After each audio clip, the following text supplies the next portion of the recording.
Au nom du Père et du Fils et du Saint-Esprit, la grâce de Jésus notre Seigneur, l'amour de Dieu le Père et la communion de l'Esprit Saint soient toujours avec vous. En vous saluant, vous tous, frères et sœurs, qui êtes ici présents dans cette cathédrale, je salue aussi les auditeurs de Radio Notre-Dame et ceux qui nous suivent également sur KTO. Aujourd'hui, nous avons la joie de fêter la Sainte Famille, cette famille si exceptionnelle, Jésus, Marie et Joseph. Ce qui a constitué cette famille, c'est l'amour de Dieu. C'est aussi cet amour de Dieu qui nous réunit ce soir autour de cette Eucharistie, de ce Christ qui se rend réellement présent, comme il s'est rendu présent ce soir-là à la crèche. Nous nous préparons à célébrer cette Eucharistie et à recevoir cet amour de Dieu qui vient jusqu'à nous en reconnaissant que nous sommes pécheurs. Je confesse à Dieu Tout-Puissant, je reconnais devant mes frères que j'ai péché en pensée, en parole, par action et par omission. Oui, j'ai vraiment péché. C'est pourquoi je supplie la Vierge Marie, les anges et tous les saints, et vous aussi mes frères, de prier pour moi le Seigneur notre Dieu. Que Dieu Tout-Puissant nous fasse miséricorde, qu'il nous pardonne nos péchés et nous conduise à la vie éternelle. Amen.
Gloria in excelsis Deo.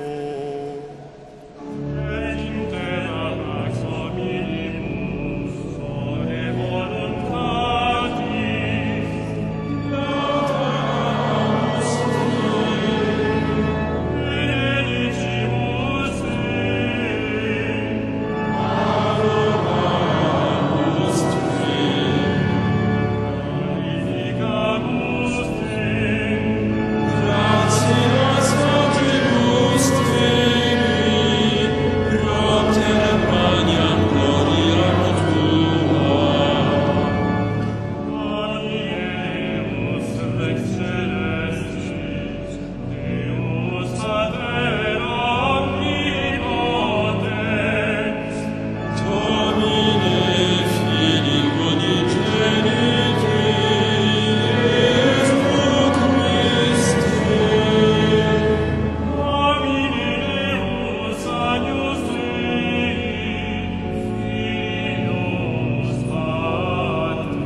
du Seigneur, que la Sainte Famille nous soit donnée en exemple. Accorde-nous la grâce de pratiquer comme elle les vertus familiales et d'être unis par les liens de ton amour, avant de nous retrouver pour l'éternité dans la joie de ta maison. Par Jésus-Christ, ton Fils, notre Seigneur et notre Dieu, qui vit et règne avec toi dans l'unité du Saint-Esprit, maintenant et pour les siècles des siècles.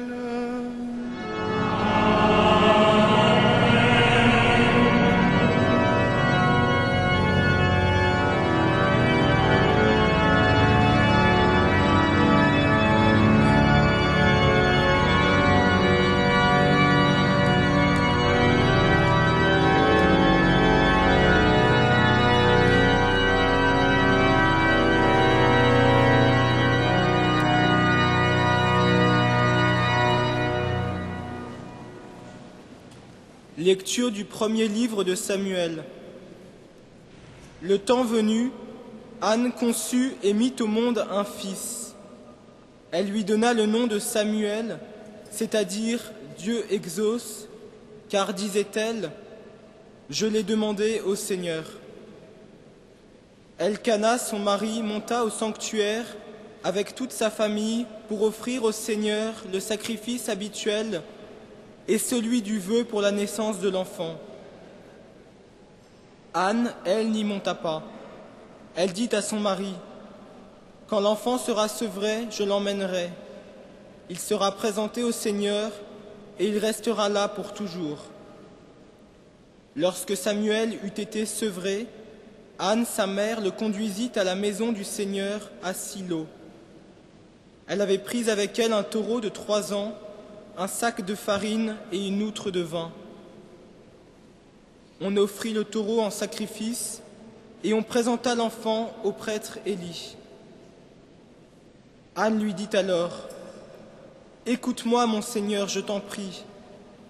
Aussi vrai que tu es vivant, je suis cette femme qui se tenait ici près de toi en priant le Seigneur. C'est pour obtenir cet enfant que je priais, et le Seigneur me l'a donné en réponse à ma demande. À mon tour, je le demande au Seigneur.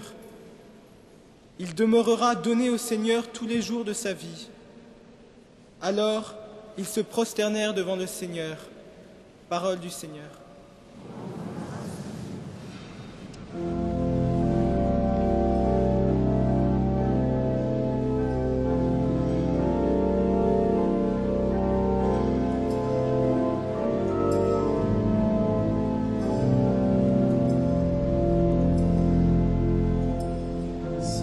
Seigneur, en ta demeure, toute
de ton Messie.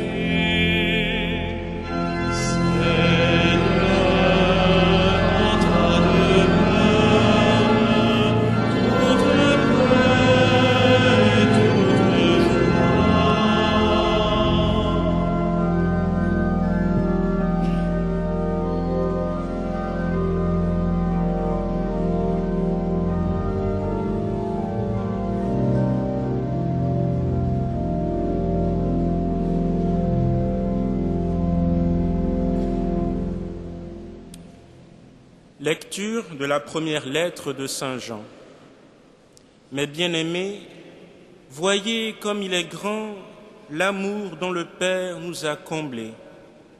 Il a voulu que nous soyons appelés enfants de Dieu, et nous le sommes. Voilà pourquoi le monde ne peut pas nous connaître, puisqu'il n'a pas découvert Dieu. Bien-aimés, dès maintenant, nous sommes enfants de Dieu, mais ce que nous serons ne paraît pas encore clairement. Nous le savons, lorsque le Fils de Dieu paraîtra, nous serons semblables à lui parce que nous le verrons tel qu'il est. Mais bien-aimés, si notre cœur ne nous accuse pas, nous nous tenons avec assurance devant Dieu. Tout ce que nous demandons à Dieu, il nous l'accorde, parce que nous sommes fidèles à ses commandements et que nous faisons tout ce qui lui plaît.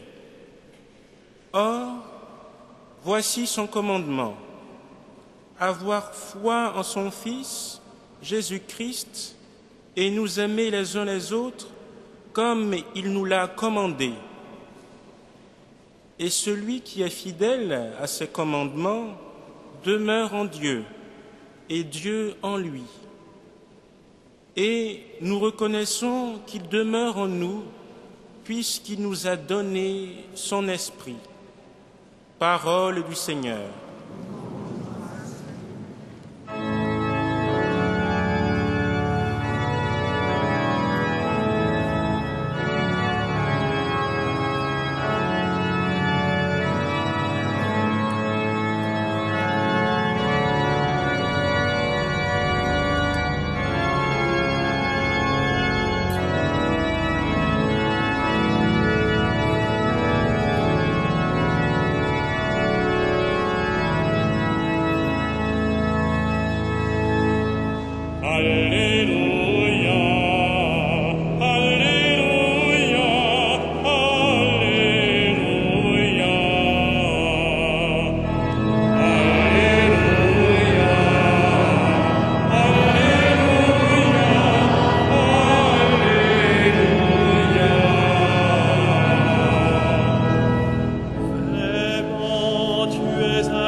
Le Seigneur soit avec vous.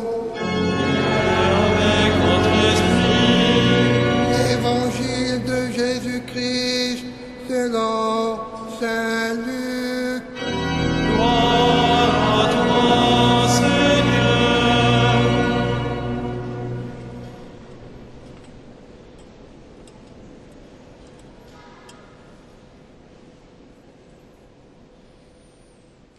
Chaque année, les parents de Jésus allait à Jérusalem pour la fête de la Pâque.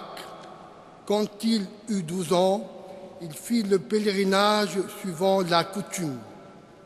Comme ils s'en retournaient à la fin de la semaine, le jeune Jésus resta à Jérusalem sans que ses parents s'en aperçoivent. Pensant qu'il était avec leurs compagnons de route, ils firent une journée de chemin avant de le chercher parmi leurs parents et connaissances. Ne le trouvant pas, ils revinrent à Jérusalem en continuant à le chercher.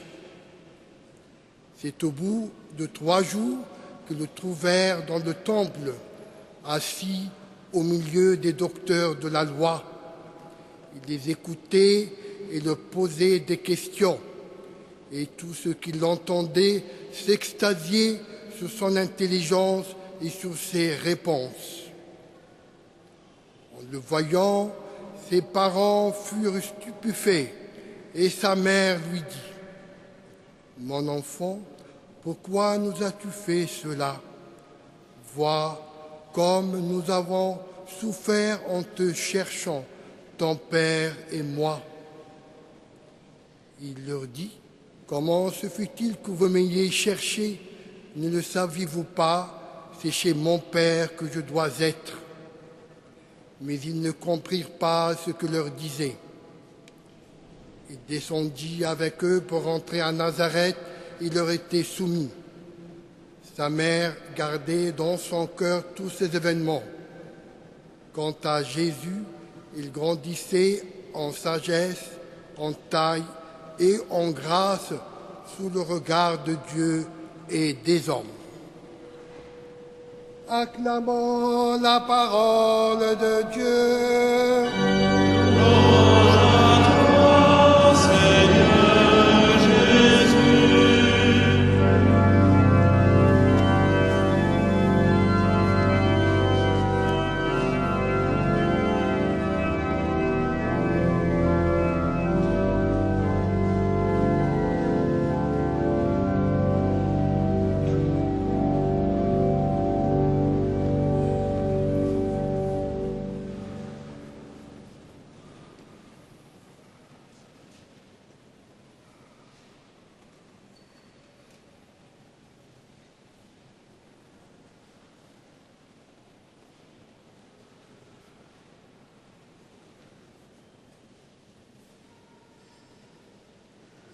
Voilà que nous honorons aujourd'hui la Sainte Famille, cette Sainte Famille que nous avons trouvée à la crèche il y a 2 jours en fêtant Noël.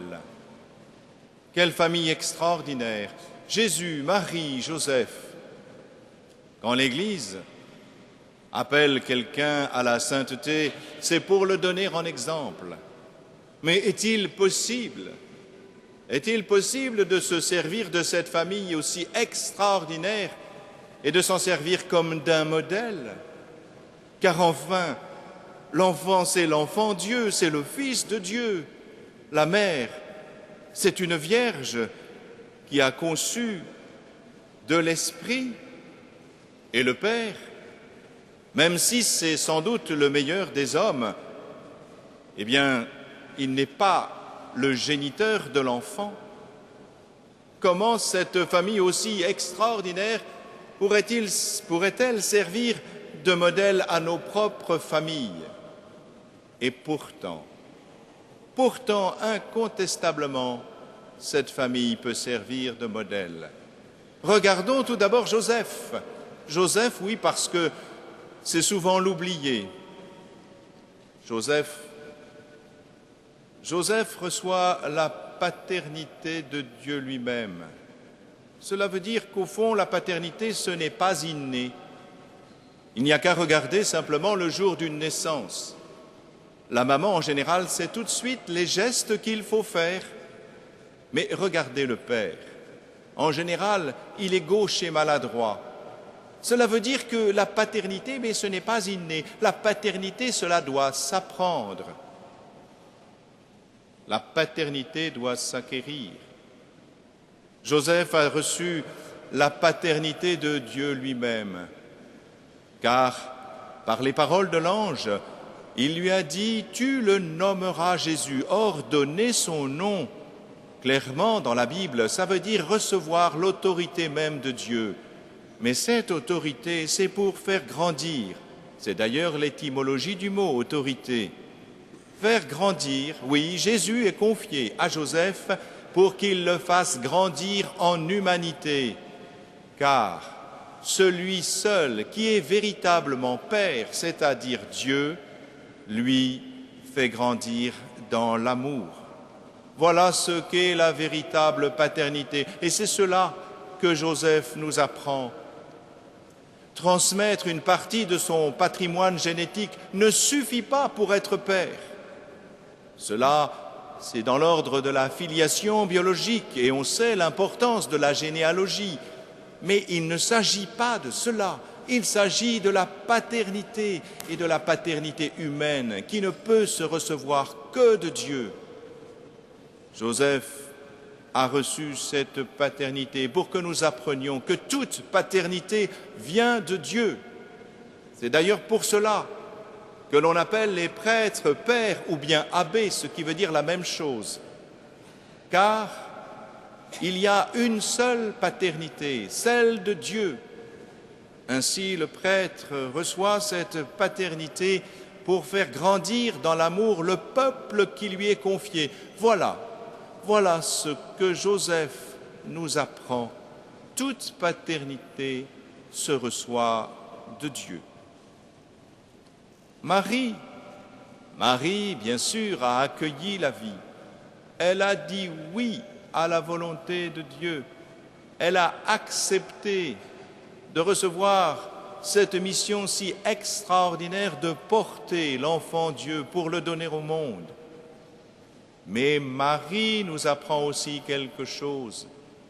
Marie nous apprend la désappropriation. De la même façon que pour Joseph, il a fallu entendre ce que l'enfant a dit au temple. Ne savez-vous pas que je dois être dans la maison de mon Père puisqu'il n'y a qu'un seul Père et que c'est Dieu? Pourquoi me cherchiez-vous ailleurs puisqu'il n'y a qu'un seul Père et que je suis dans sa maison? Ainsi, Marie devra apprendre, elle aussi, la désappropriation. Cet enfant qui est le sien ne lui appartient pas. Et ainsi que toute maman, elle doit apprendre à se désapproprier de son enfant. Cet enfant qui est sien ne lui appartient pas. Elle doit laisser se déployer sa vie. Voilà ce que Marie nous apprend, et tout spécialement dans cet évangile. Elle garde les choses dans son cœur parce qu'elle comprend que cet enfant va se déployer autrement que ce qu'elle avait pensé sans doute. Déjà, à la crèche, nous nous rappelons qu'elle avait gardé toutes choses dans son cœur. Quant au lieu que cet enfant soit simplement entouré de Joseph et d'elle-même, il y a toute une tribu de bergers qui sont arrivés, prévenus par les anges. Ainsi, cet enfant n'est pas seulement pour Marie et Joseph. Et elle garde toutes ces choses dans son cœur. Ainsi, dans cet épisode de l'Évangile, il lui faut apprendre que cet enfant, effectivement, est l'enfant de Dieu, l'enfant du Père, et que sa mission n'appartient pas à Marie. Et c'est pour cela qu'à Cana, plus tard, elle dira « Faites tout ce qu'il vous dira », qui est le comble même de la désappropriation. Voilà ce que nous apprend Marie. Il faut se désapproprier, ne pas mettre la main sur ceux que l'on aime. Et l'enfant Jésus, que nous apprend-il? Si en effet Joseph nous apprend que toute paternité vient de Dieu, si Marie nous apprend aussi que la maternité vient de Dieu et que c'est une désappropriation, puisque Dieu lui-même, par la bouche du prophète Isaïe, dit que même si une mère pouvait abandonner son enfant, lui, Dieu ne l'abandonnerait pas. Car un enfant n'est pas un projet parental pour épanouir une maman. Un enfant a une vocation qui le précède et qui l'emmène bien plus loin que ce que ses parents ont imaginé. L'enfant Jésus, lui, va nous montrer autre chose. Jésus est fils, fils de Dieu. Il nous apprend à devenir fils. Or, qu'est-ce que c'est qu'être fils? Sinon se recevoir d'un autre. Aucun d'entre nous, mes frères, ne s'est donné à soi-même sa propre vie. Et s'il existe des autodidactes qui se forment par eux-mêmes, aucun d'entre eux ne s'est donné à soi-même sa propre vie ou ne s'est construit soi-même. Nous nous recevons toujours d'un autre. Nous avons à apprendre à être fils, parce que, en nous recevant d'un autre, nous apprenons à nous donner, à ne pas nous appartenir. On entend souvent cette phrase aujourd'hui, c'est ma vie, et j'en fais ce que je veux. Oui, mais cette vie, ce n'est pas moi qui me la suis donnée à moi-même. Elle me vient d'autrui. Et c'est cela, apprendre à être fils.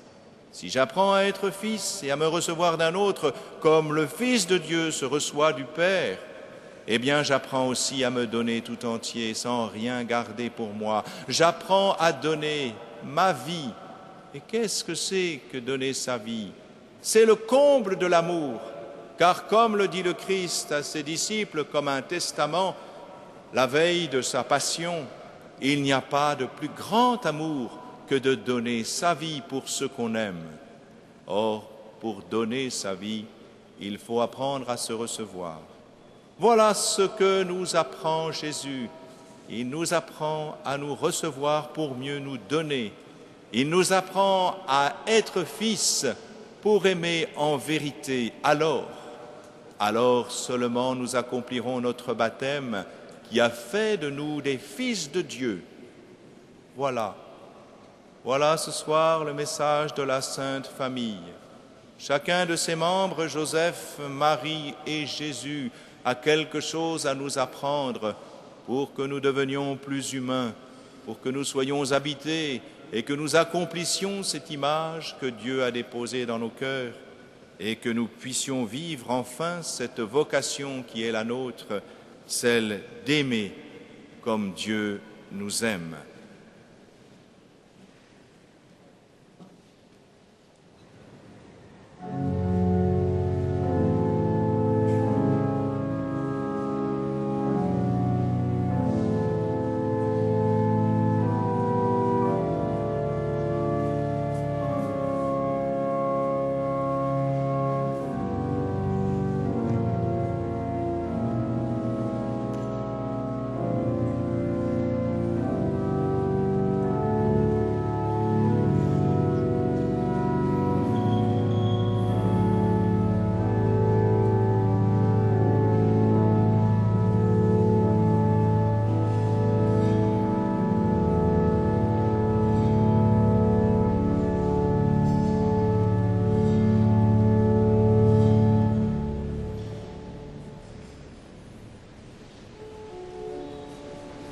Credo in unum Deum.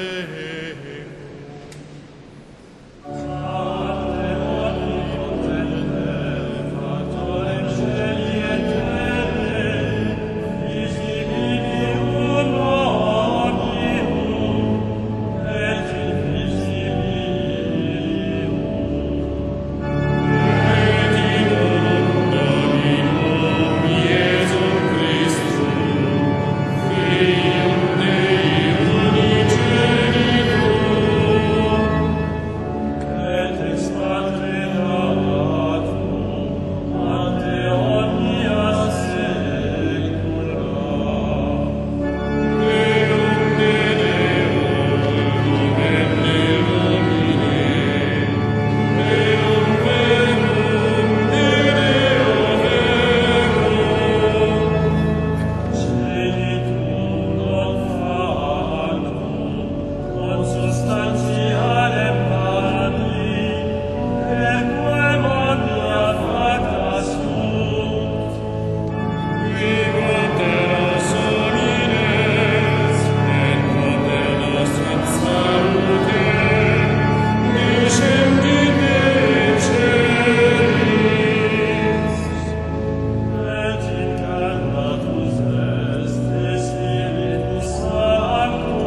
Prions ensemble au moment d'offrir le sacrifice de toute l'Église. En t'offrant, Seigneur, le sacrifice qui nous réconcilie avec toi, nous te supplions humblement, à la prière de la Vierge Marie, Mère de Dieu, et à la prière de Saint Joseph, affermis nos familles dans la grâce et la paix, par Jésus le Christ, notre Seigneur. Le Seigneur soit avec vous. Et avec votre esprit. Élevons notre cœur. Nous le tournons vers le Seigneur. Rendons grâce au Seigneur notre Dieu.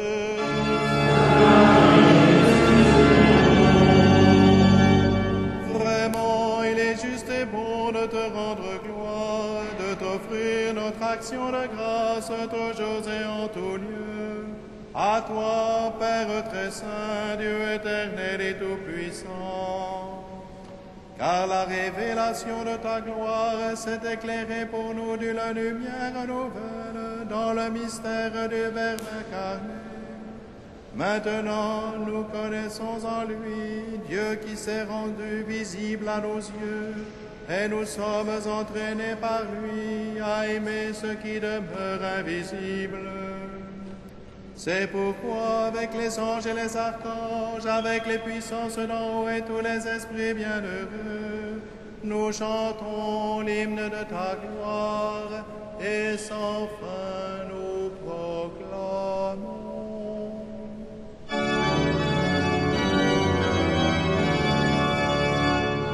Saint, Saint, Saint, le Seigneur, Dieu de l'univers. Le ciel et la terre sont remplis de ta gloire. Hosanna au plus haut des cieux. Béni soit celui qui vient au nom du Seigneur. Hosanna au plus haut des cieux. Tu es vraiment saint, Dieu de l'univers, et toute la création proclame ta louange. Car c'est toi qui donnes la vie, c'est toi qui sanctifies toutes choses par ton Fils Jésus-Christ notre Seigneur, avec la puissance de l'Esprit Saint. Et tu ne cesses de rassembler ton peuple afin qu'il te présente partout dans le monde une offrande pure. C'est pourquoi nous voici rassemblés devant toi, et dans la communion de toute l'Église, nous célébrons le jour très saint où Marie, dans la gloire de sa virginité, enfanta le Sauveur du monde. Par lui, notre Rédempteur et notre Seigneur, Dieu Tout-Puissant, nous te supplions de consacrer toi-même les offrandes que nous apportons. Sanctifie-les par ton Esprit, pour qu'elles deviennent le corps et le sang de ton Fils, Jésus-Christ notre Seigneur, qui nous a dit de célébrer ce mystère. La nuit même où il fut livré, il a pris le pain. En te rendant grâce, il le bénit, il le rompit et le donna à ses disciples en disant: Prenez et mangez-en tous. Ceci est mon corps livré pour vous.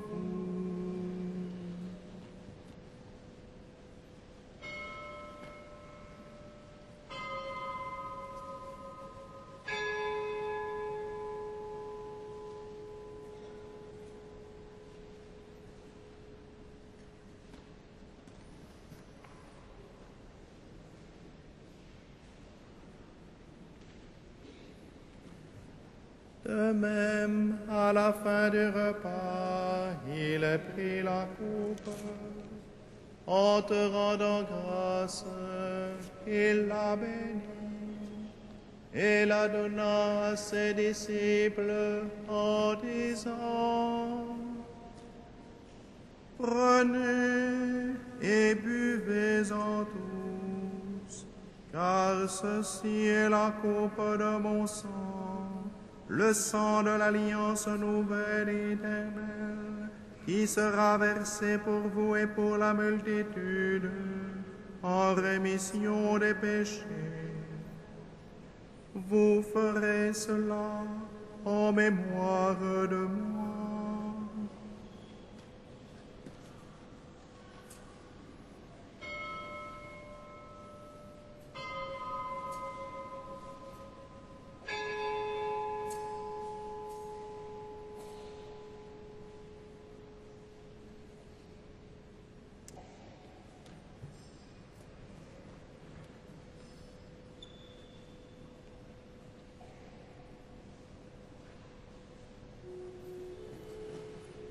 Il est grand le mystère de la foi.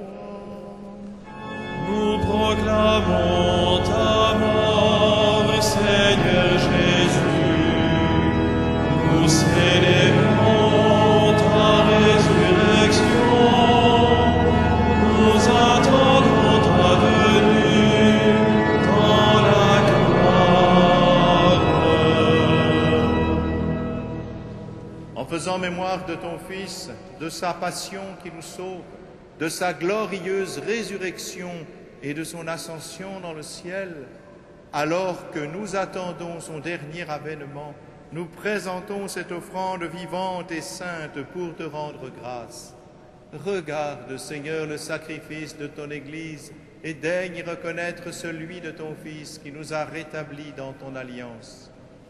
Quand nous serons nourris de son corps et de son sang, et remplis de l'Esprit Saint, accorde-nous d'être un seul corps et un seul esprit dans le Christ. Que l'Esprit Saint fasse de nous une éternelle offrande à ta gloire, pour que nous obtenions un jour les biens du monde à venir auprès de la Vierge Marie, la bienheureuse Mère de Dieu, avec les apôtres, les martyrs et tous les saints qui ne cessent d'intercéder pour nous. Et maintenant, nous te supplions, Seigneur, par le sacrifice qui nous réconcilie avec toi, étends au monde entier le salut et la paix. Affermis la foi et la charité de ton Église au long de son chemin sur la terre. Veille sur ton serviteur, le pape Benoît, et notre évêque André, l'ensemble des évêques, les prêtres, les diacres et tout le peuple des rachetés. Écoute les prières de ta famille assemblée devant toi et ramène à toi, Père très aimant, tous tes enfants dispersés. Pour nos frères défunts, pour les hommes qui ont quitté ce monde et dont tu connais la droiture, nous te prions.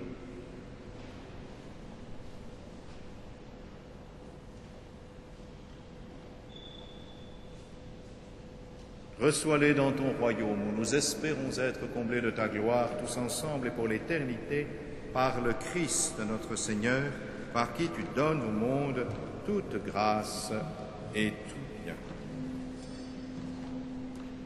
Par lui, avec lui et en lui.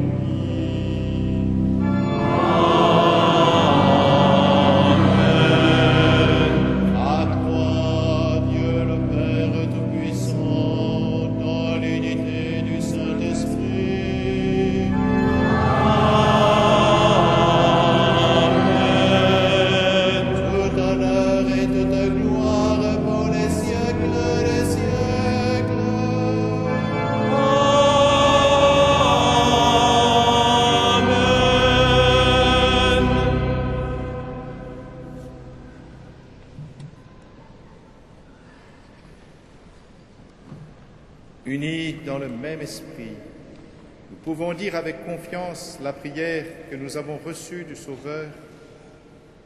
Notre Père qui es aux cieux, que ton nom soit sanctifié, que ton règne vienne, que ta volonté soit faite sur la terre comme au ciel.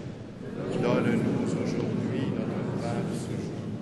Pardonne-nous nos offenses, comme nous pardonnons aussi à ceux qui nous ont offensés.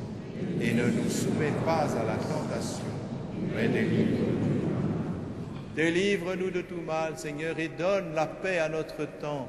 Par ta miséricorde, libère-nous du péché.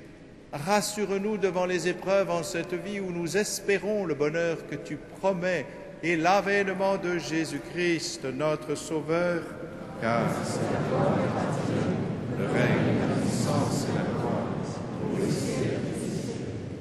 Seigneur Jésus-Christ, tu as dit à tes apôtres, je vous laisse la paix, je vous donne ma paix. Ne regarde pas nos péchés, mais la foi de ton Église.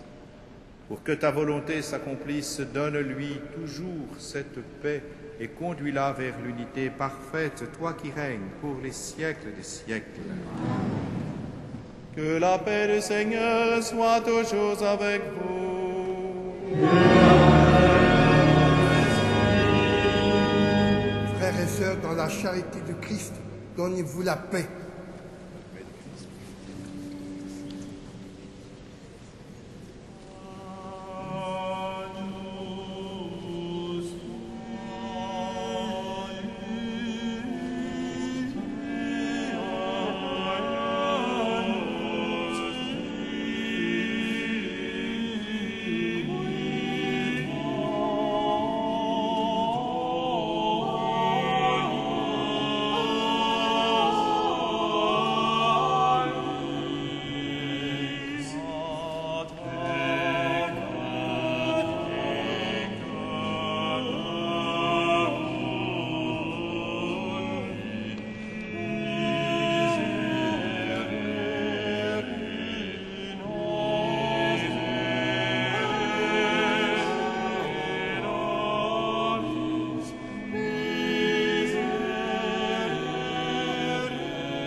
Heureux les invités au repas du Seigneur.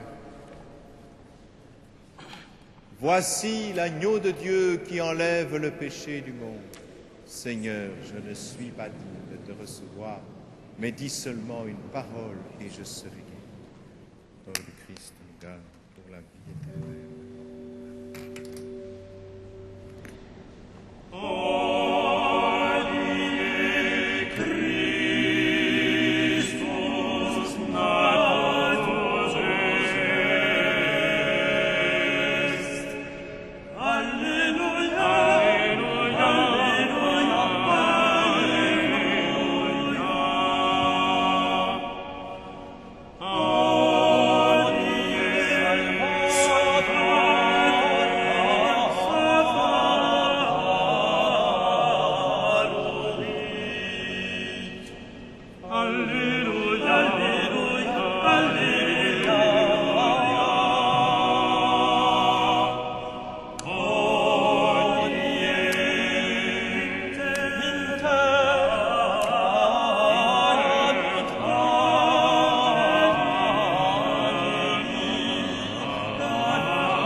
Chers frères et sœurs, pour les annonces de la semaine qui s'ouvre aujourd'hui, veuillez vous reporter à la feuille que vous avez dû prendre en entrant. Je me permets simplement d'attirer votre attention sur le concert qui aura lieu ce mardi 29 décembre à 20h30, à 8h30 du soir, concert de chant grégorien sur le thème de Noël, Puer natus est. Vendredi, ce sera le premier jour de l'année civile, vendredi 1er janvier, nous prierons tout particulièrement pour la paix. Des messes solennelles seront célébrées ici à midi et le soir à 18h15. Dimanche prochain, dimanche 3 janvier, solennité de l'Épiphanie, les messes auront lieu aux heures habituelles. Dès maintenant, si vous voulez bien, vous pouvez retenir la date du dimanche 10 janvier à 18h30. Notre archevêque, le cardinal André XXIII, présidera une messe d'action de grâce pour la présence, le travail et le service de 10 employés et bénévoles qui sont au service de la cathédrale depuis plus de 20 ans.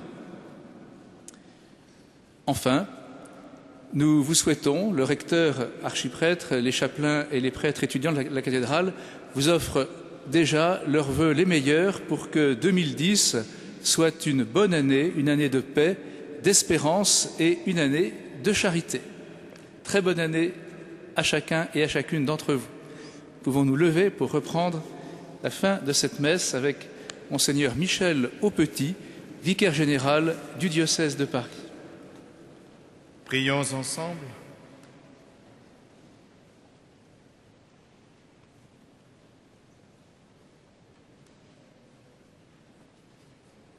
Toi qui nous as fortifiés par cette communion, accorde à nos familles, Père très aimant, la grâce d'imiter la famille de ton Fils et de goûter avec elle, après les difficultés de cette vie, le bonheur sans fin par Jésus le Christ, notre Seigneur.